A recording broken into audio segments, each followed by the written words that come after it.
तो बच्चों, आज का हमारा जो लेक्चर रहने वाला है उसमें हम पढ़ने वाले हैं स्टोक्स लॉ। यानी कि एक यहाँ पे एक और नियम आ गया है, कुछ नियम आ रहा है। स्टॉक मान एक हमारे साइंटिस्ट है, उनका नाम है स्टॉक, ओके, और उनका एक लॉ स्टोक्स लॉ। तो we have to study today Stokes law. अच्छा, ये स्टोक्स लॉ बताता क्या है, ये क्या जानकारी देता है, उसका इक्वेशन क्या है, और लास्ट में आज हम ये जानेंगे कि जो बारिश की बूंदें हैं वो इतनी ऊंची हाइट से हमारे सिर पे आके लगती हैं पर ज्यादा इफेक्ट नहीं होती। उसी तरह से बर्फ के टुकड़े इतनी ऊपर से गिर रहे हैं, मान लो हमारे सिर पे आके लग रहे हैं, तो क्यों ज्यादा इफेक्ट नहीं होती है। तो आज हम इस लेक्चर में ये बातें भी जानने वाले हैं। तो आइए स्टार्ट करते हैं विद स्टोक्स लॉ। तो स्टोक्स लॉ है क्या? तो स्टोक नाम के साइंटिस्ट थे, उन्होंने ऐसा कंक्लूजन किया कि जब भाई फ्लूइड का फ्लो होता है, किसी का माइक ऑन है? तो बच्चों माइक बंद रखिए, लाइव क्लास चल रहा है, तो उसमें आप अगर माइक ऑन करोगे तो सुनाई नहीं देगा, रिकॉर्डिंग में तो तकलीफ हो जाएगी। चलो, तो स्टोक्स लॉ क्या है? स्टोक्स लॉ ये हम जानने वाले हैं आज। तो स्टोक नाम के साइंटिस्ट ने क्या बताया, क्या डिस्कवर किया? हाँ, तो भाई जब फ्लूइड फ्लो होता है तो उसके अंदर जो रेजिस्टिव फोर्स है, जिसको हम विस्कस फोर्स बोलते हैं, वो लगता है। जब फ्लूइड फ्लो होता है तब उसके अंदर विस्कस फोर्स लगता है, होता है। तो ये जो विस्कस फोर्स है बच्चों, ये विस्कस फोर्स स्टोक नाम के साइंटिस्ट ने ऐसा कहा, it depends on the velocity of the fluid. It depends on the velocity of the fluid. उन्होंने ऐसा कहा, if the velocity of fluid increases, this resistive force, viscous force increases and it is in the opposite direction of the velocity. ऐसा उन्होंने discover किया और एक equation भी हमें दिया कि ये है भाई उस रेजिस्टिव फोर्स या विस्कस फोर्स का इक्वेशन जो फ्लूइड की वेलोसिटी पे डिपेंड करता है। यानी कि स्टोक ने ये डिस्कवर किया, जो विस्कस फोर्स है is proportional to velocity of fluid and it is in the opposite direction of velocity yes or no? This is the discovery of Stokes. Okay, viscous force is proportional to velocity of the fluid and it is in the opposite direction of velocity. यानी ये कैसा है, तो मैं आपको एक concept देता हूं, वो समझ लो, तो ये भी वही पैरेलल सेम सिमिलर कंसेप्ट हो जाएगा। आप ये जानते हो, हम लोग जब गाड़ी चलाते हैं तो हमारे जो बॉडी है उस पे एयर लगती है, ऐसा नो? जितनी हमारी वेलोसिटी बढ़ती है उतनी हमें बॉडी पे जो एयर लग रही है, जो महसूस हो रही है, वो इंक्रीज हो जाती है। This is the simple case, same case, okay, same to same. जब फ्लूइड मोशन में है तो उसके आसपास दूसरे फ्लूइड के पार्टिकल्स हैं, तो जैसे उसकी वेलोसिटी बढ़ेगी वो रेजिस्टेंस बढ़ा देंगे। This is the discovery of Stoke, okay, यही डिस्कवर किया उन्होंने। समझ में आ गया? हम गाड़ी लेके जब जाते हैं तो गाड़ी की स्पीड जब हम बढ़ाते हैं तो हवा का जो फोर्स रेजिस्टिव हम पे लग रहा है वो बढ़ जाता है और वो वेलोसिटी की ऑपोजिट डायरेक्शन में होता है। समझ में आया? बट अब यहाँ पे उन्होंने क्या बताया, ये देखिए, ध्यान से समझिए कि एक फ्लूइड है भाई, और इस फ्लूइड में एक ऑब्जेक्ट हमने डाला, ये ऑब्जेक्ट हमने अंदर डाला, विथ v वेलोसिटी ये जा रहा है, तो इसकी जो सरफेस है भाई, यहां पे विस्कस फोर्स लगेगा, that is F of V which depends on the velocity. ये जो बॉडी है भाई, इस बॉडी की रेडियस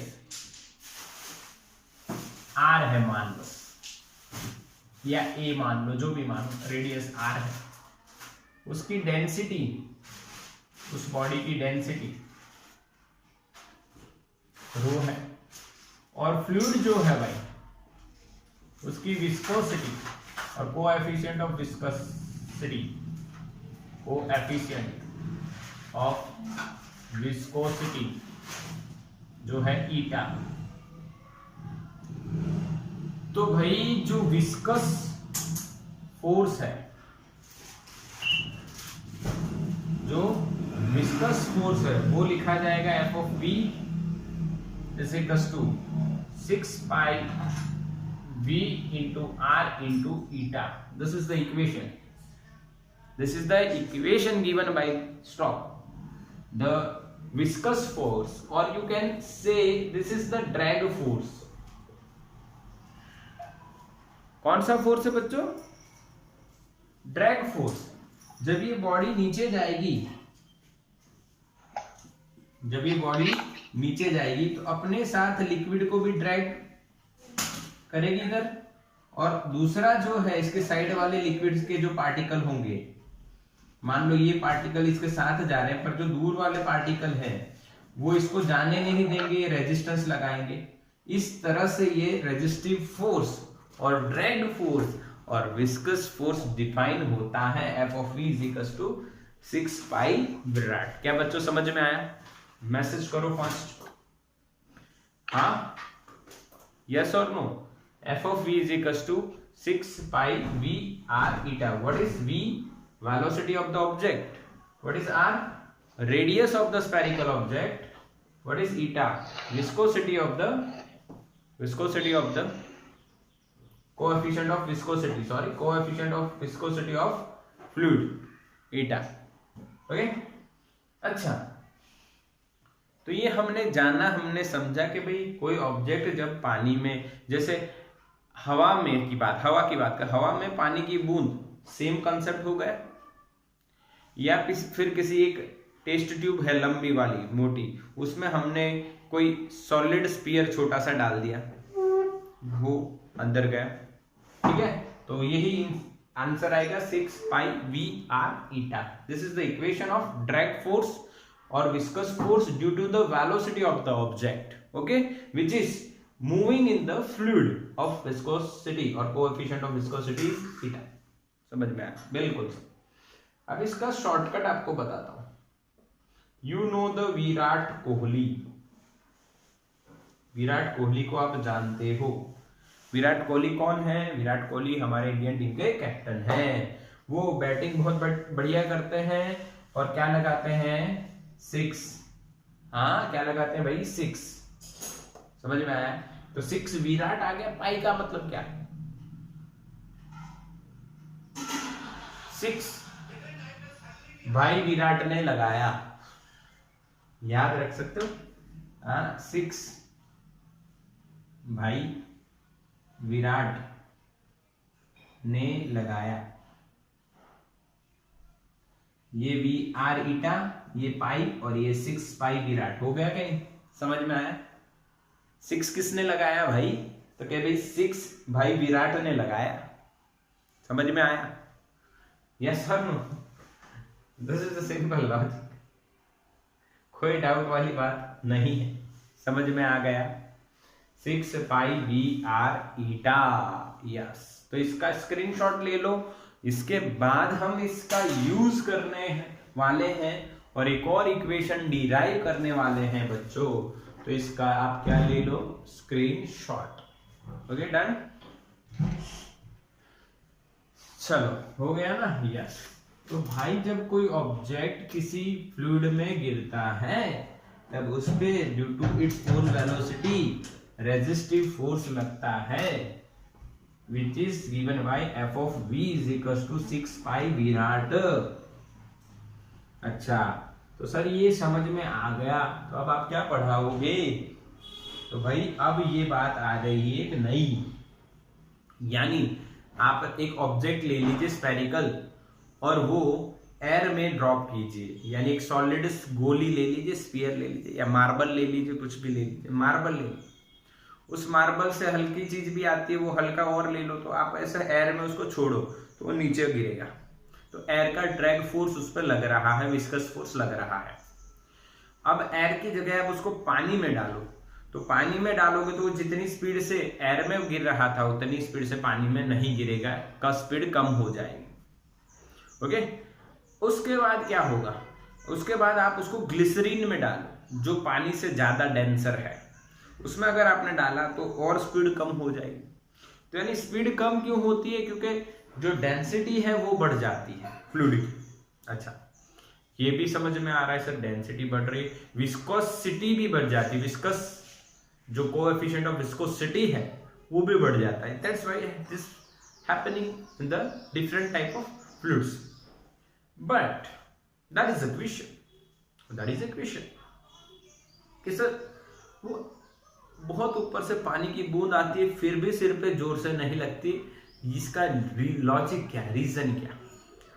तो बच्चों एक रीजन ये समझना है आपको, लॉजिक समझना, ये पानी की बूंद गिरी गिरी गिरी गिरी जीरो वेलोसिटी से वेलोसिटी बड़ी बड़ी बड़ी, पर एक टाइम के बाद वेलोसिटी कांस्टेंट हो जाती है, बढ़ती नहीं। जब वो वेलोसिटी कांस्टेंट हो जाती है तो उसको हम बोलते हैं टर्मिनल वेलोसिटी। क्या बोलते हैं? टर्मिनल वेलोसिटी, लिखी जाती है vt। तो अब हम समझेंगे what is the equation of terminal velocity, why there is a terminal velocity, और क्यों वो कांस्टेंट है, व्हाई इट इज कांस्टेंट।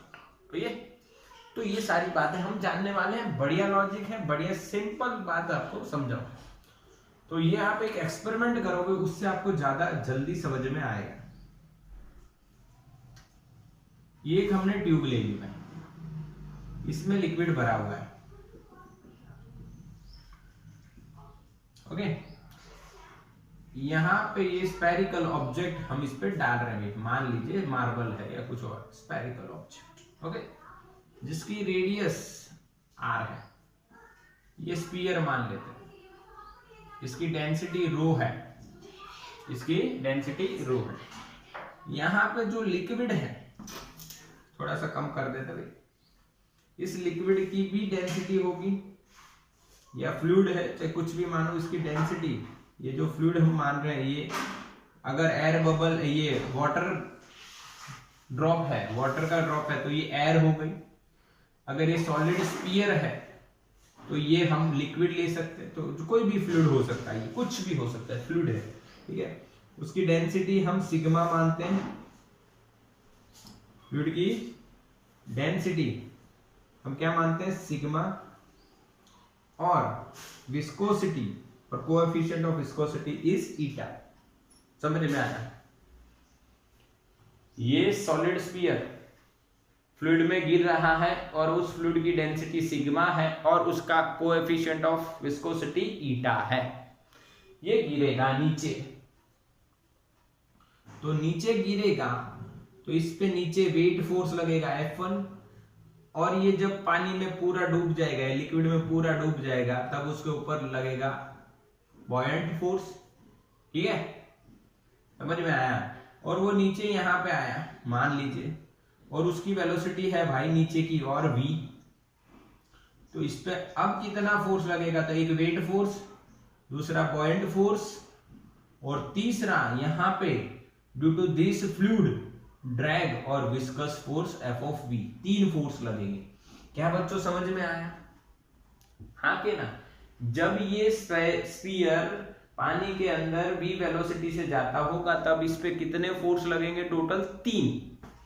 पहले कितने लगते थे, जब आपने छोड़ा नहीं, इसकी वेलोसिटी 0 थी, वेलोसिटी क्या थी यहाँ पे, 0 थी इनिशियल वेलोसिटी, तब उस पे कितने फोर्स लग रहे हैं, 2, एक वेट फोर्स, दूसरा बॉयंट फोर्स।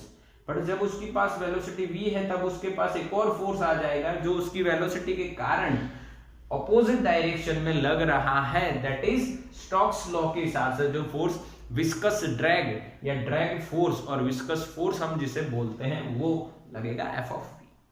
तो अब यहाँ पे फोर्सेस ऑन द स्फीयर में लिख रहा हूं, तो बच्चों तीन फोर्स है। पहला वेट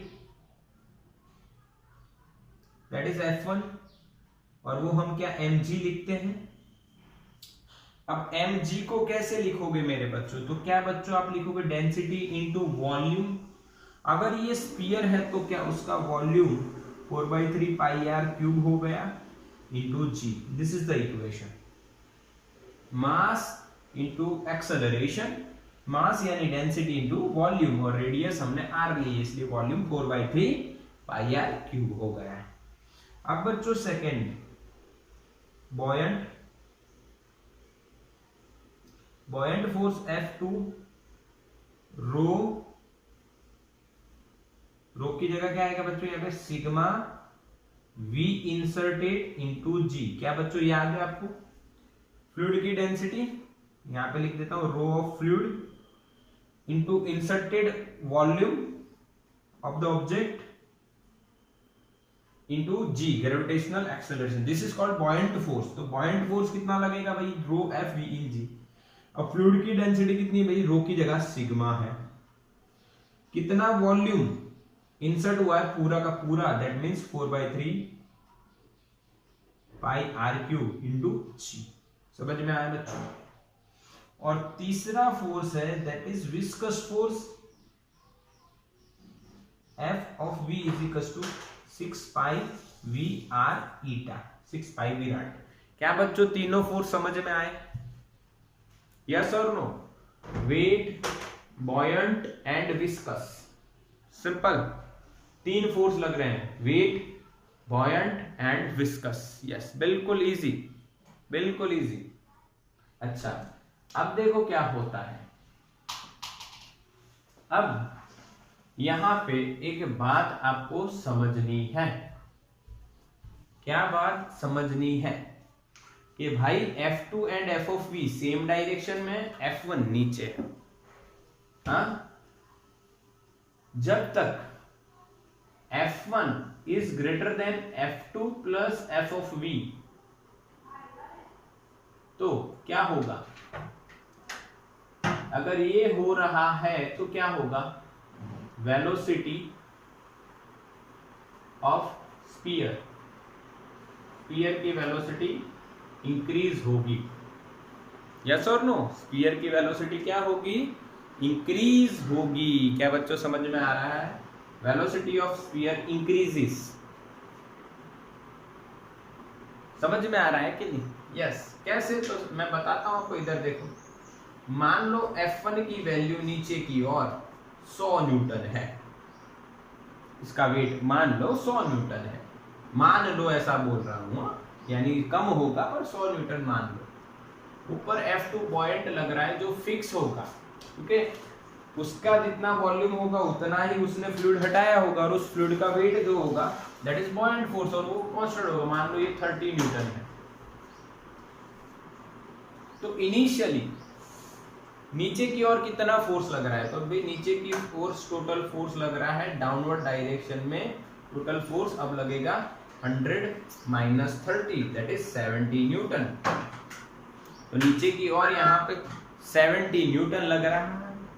अब फोर्स लगेगा तो एक्सेलरेशन मिलेगा, और एक्सेलरेशन मिलेगा तो वेलोसिटी इंक्रीज होगी। तो वेलोसिटी इंक्रीज हुई, वेलोसिटी 0 थी तो ये एफ ऑफ वी 0 था, एफ ऑफ वी क्या था 0। बट अब वेलोसिटी इंक्रीज हुई तो एफ ऑफ वी लगेगा, F of V is not 0। मान लो एफ ऑफ वी लग रहा है 10 न्यूटन, तो अब नीचे की और टोटल फोर्स कितना होगा, 100 माइनस 30 माइनस 10 यानी बच्चों 60 न्यूटन। हाँ के ना, यस और नो। तो अभी भी नीचे की ओर फोर्स लग रहा है नीचे की ओर फोर्स लग रहा है तो वेलोसिटी बढ़ेगी, वेलोसिटी बढ़ेगी तो इसका मतलब रेजिस्टिव फोर्स, विस्कस फोर्स बढ़ेगा। अब 10 की जगह मान लो 20 हो गई विस्कस फोर्स की वैल्यू, ये 20 हुआ तो यहाँ पे 20 आ जाएगा, तो यहाँ पे क्या हो गया 50। भले ही फोर्स डिक्रीज हुआ but still force is applied on the body, resultant force is not 0। तो बॉडी के ऊपर फोर्स है तो उसकी वेलोसिटी और बढ़ेगी। और बढ़ेगी तो विस्कस फोर्स बढ़ेगा। मान लो ये हो गया 50, बढ़ते बढ़ते बढ़ते 50 हो गया, 50 हो गया तो 50 प्लस यहाँ पे आ जाएगा बेटा 50, क्या आंसर आएगा यहाँ पे देखो 20 newton. Still there is a force, still there is a force, downward direction, so that velocity increases. अगर वेलोसिटी बढ़ी तो स्टोक्स लॉ के हिसाब से एफओवी बढ़ेगी। मान लो ये एफओवी बढ़ बढ़ बढ़ बढ़ के 70 हो गया, 70 हो गया, तो अब फोर्स कितना लगेगा 0 न्यूटन। यानी क्या हुआ, यानी क्या हुआ कि भाई F1 is equal to F2 plus F of V हो गया बच्चों। जब ऐसा हो गया तो total force on the sphere is 0। अगर टोटल फोर्स इज 0 भाई, एक्सटर्नल फोर्स इज 0 भाई, तो वेलोसिटी ऑफ स्फीयर क्या हो जाएगी कांस्टेंट। और इसी वेलोसिटी को हम कौन सी वेलोसिटी बोलते हैं बच्चों, टर्मिनल वेलोसिटी, वीटी। क्या बच्चों कॉन्सेप्ट समझ में आया? मैसेज करो हाँ के ना। सिंपल लॉजिक, एकदम इजी बात है, बढ़िया बात है भाई, समझने वाली बात है कि जब तक ये force F1 weight force in दोनों के एडिशन से ज्यादा है तो वेलोसिटी नीचे की ओर बढ़ती जाएगी, बढ़ती जाएगी। उससे एफ ऑफ वी इंक्रीज होगा, एफ ऑफ वी इंक्रीज होगा, फिर एफ ऑफ वी धीरे धीरे धीरे इंक्रीज होता जाएगा। जब एफ ऑफ वी और F2 दोनों मिला के इसके बराबर हो जाएंगे तब टोटल फोर्स 0, टोटल फोर्स 0 तो वेलोसिटी कांस्टेंट। तो ऐसी वेलोसिटी को हमने कौन सा बोला है भाई, नाम क्या दिया है, टर्मिनल वेलोसिटी। क्या बच्चों समझ में आया? आके ना मैसेज करो। तो बच्चों क्लियर ना? स्क्रीनशॉट लेने का जैसा लगता था, या कोई डाउट है तो पूछ सकते हो बच्चों। ओके, अब देखो डेफिनेशन क्या होगी टर्मिनल वेलोसिटी की। When F1 is equal to F2 plus f of v, that means what, total force on the sphere becomes 0. At that time the velocity of the sphere is constant and that velocity is called terminal velocity। खत्म? अच्छा, अब एक question ये भी होता है कि what is the terminal velocity's equation? What is the equation? Okay, so that for the equation we can write for terminal velocity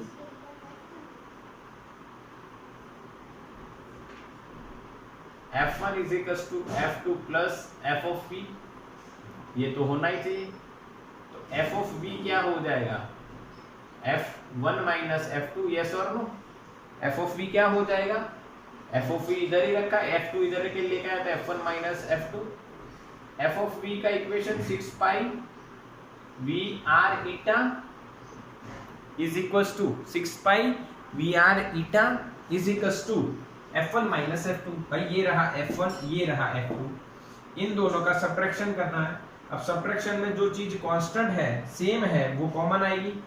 सिर्फ इन दो F1 और F2 के इक्वेशन में रो और सिग्मा ये दो ही अलग है, बाकी सब सेम है। तो ये कॉमन निकाल लेंगे हम लोग, 4/3 pi R cube into G into rho minus sigma. क्या बच्चों समझ में आया? समझ में आया कि नहीं?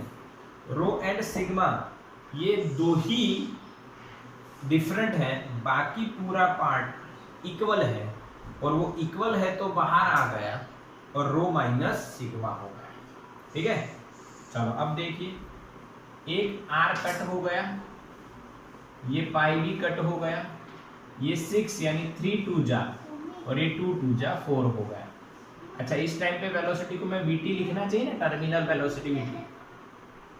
तो vt का इक्वेशन क्या होगा भाई, देखो यहाँ पे ऊपर 2 है, कोई दिक्कत नहीं, नीचे 3, पर ये 3 मल्टीप्लिकेशन से डिवीजन में जाएगा तो 3 3 जा 9। अच्छा, यहाँ पे r स्क्वायर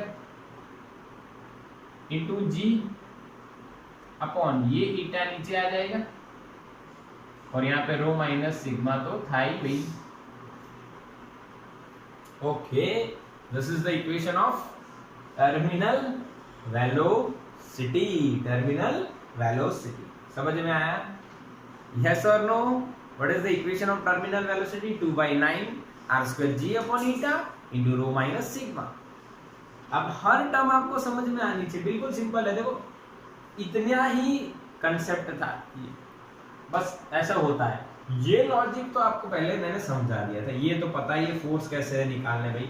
3 फोर्स हैं, ये कैसे आएंगे वो तो पता ही है आपको। समझ में आया? यस।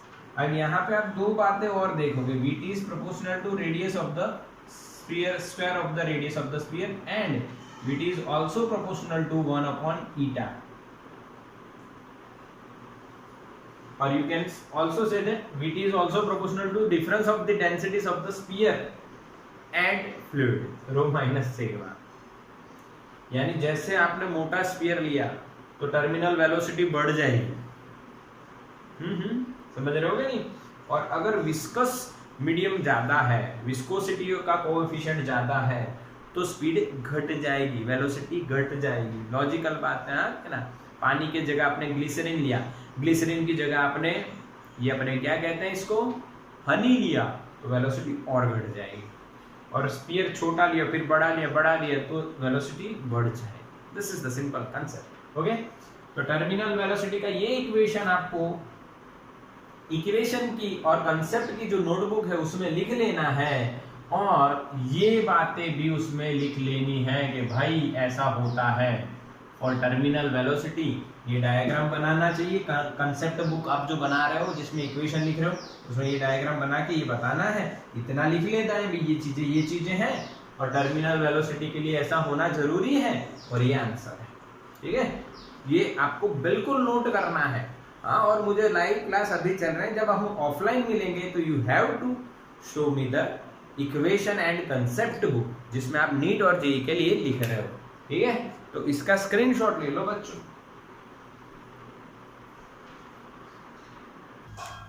तो बच्चों क्लियर ना? स्क्रीनशॉट आपने ले लिया है। इसका एक एग्जांपल भी है भाई, स्टोक्स लॉ के बाद, टर्मिनल वेलोसिटी के बाद एक एग्जांपल है 10.10, जो आपको सिंपल टर्मिनल वेलोसिटी का अगर इक्वेशन आ रहा है तो बात खत्म, बस बात खत्म हो जाएगी बच्चों। इक्वेशन लगाओ, काम खत्म हमारा। देखो क्या है भाई, एक टैंक है जिसमें ऑयल है, उसमें एक 2 mm रेडियस वाला कॉपर बॉल का जो फाइनल वेलोसिटी है वो दिया है, यानी radius is given 10.10, radius is given 2 mm, and final velocity, that is terminal velocity, is 6.5 centimeter per second. Density of oil यानी लिक्विड की 1.5 into 10⁻³ kg per meter cube, and density of copper, that means sphere, 8.9 into 10⁻³ kg per meter cube। क्या बच्चों समझ में आ रहा है? Yes. Now find out the eta, viscosity.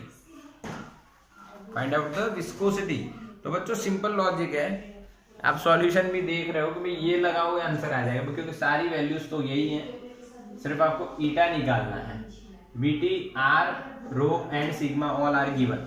तो सिर्फ आप इक्वेशन लगाओगे टर्मिनल वेलोसिटी का। इक्वेशन क्या है? VT is equals to 2/9 r²g upon eta into rho minus sigma.